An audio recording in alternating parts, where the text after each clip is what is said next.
I got nothing. This episode was amazing! This might be the biggest hype for episode so far, and longest one for sure. Ever since mid-season 5 hiatus, when we received information about Fluttershy's brother, we've been waiting and waiting. And when we received a news that it won't happen in season 5, we waited more. And so season 6 came, our wait was over, and we get this guy. Guess who's home? That's right, Big Sis, it's your one and only favorite little brother, moi. Yeah, I was expecting him to be like completely different from Fluttershy, but he's not exactly what I was expecting of him. First impression, I hate this guy. And that's alright, we are supposed to dislike him. He's written that way, so we should dislike him, so we might be giving him a chance later. But wow, selfish, lazy and self-obsessed guy. Makes me wonder how come he is this way, considering how much timid are their parents. But I also understand why Fluttershy was such a doormat back in the days before Iron Will, Discord and Breezes.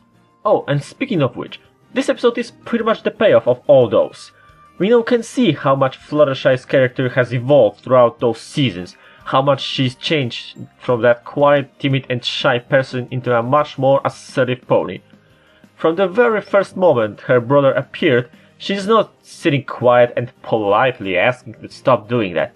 She's actually much more direct, and she's not afraid of showing frustration of Zephyr's behavior, and the fact that, once again, he's taking advantage of his parents to once again avoid working. To the point she straight up and publicly says she's peeved?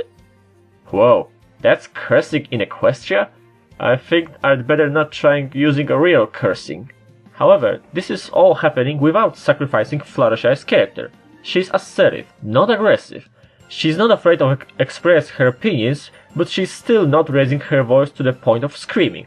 She's still shy, timid, kind, Fluttershy, so many people fall in love. The only change in her is greater courage. In some aspects. Here it's enough.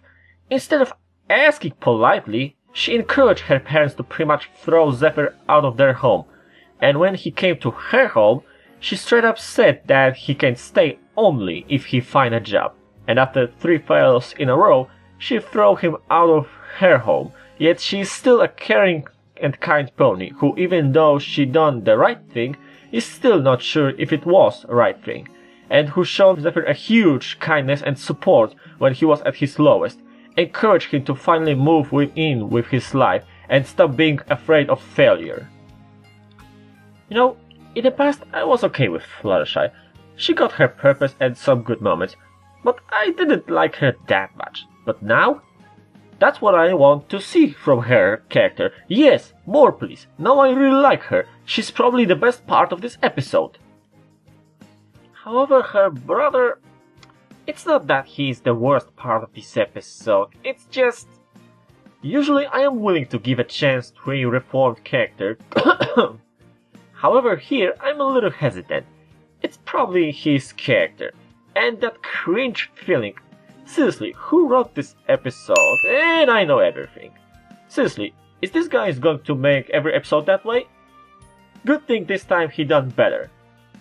As for the Zephyr, it's good that he learned his lesson and he's finally standing on his own hoofs, but he left a bad impression.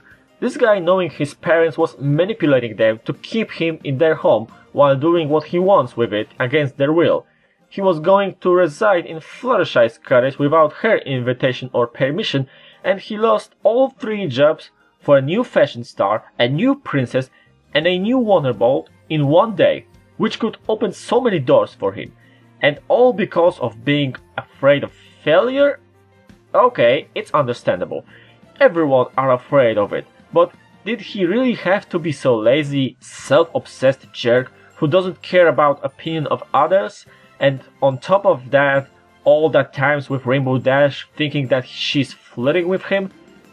I don't think that's the result of his fear, which is why I'm so hesitant to give him a chance. What I'm also questioning in this episode is his plot. He's still looking for his purpose in life, yet he's already have his cutie mark. It might not be the very big issue, however, it still would make more sense if Zephyr would still be a blank flank, which would also make this episode even more interesting, and maybe even make it better, when after graduating he would receive his cutie mark. Some people also question the purpose of that musical number. Personally, I'm neutral in this topic. On one hand, I don't feel if it's needed. On the other, I don't know the different way to present this montage without losing context of it. But like I said at the beginning, this episode is just amazing. It's in my personal top 5 of season 6 episodes, yet I have to say, without Fluttershy it might be dangerously close to Newbie Dash because of Zephyr himself. His whole personality still make me hesitant to give him a chance, unless his future appearance make me to change my mind, much I'm still waiting for some actual post-reformation development for Diamond Tiara. However, even without Fluttershy's new assertive character, it still would be better than Newbie Dash, because this time the moral is much better and much more relatable. But the way it's presented, it makes me uncomfortable. Once again, Zephyr's fault. Yet, this is probably one of the best Fluttershy's episodes to date, simply because it shows how much she grew up, how much all the past experience shaped her into the character she is here. If I have to be honest, despite my personal opinion and Zephyr, without him this episode might not work as well. Definitely a great episode, no argue in that. I'm Sharpwit, and I'm not peeved at this episode. Thanks for watching.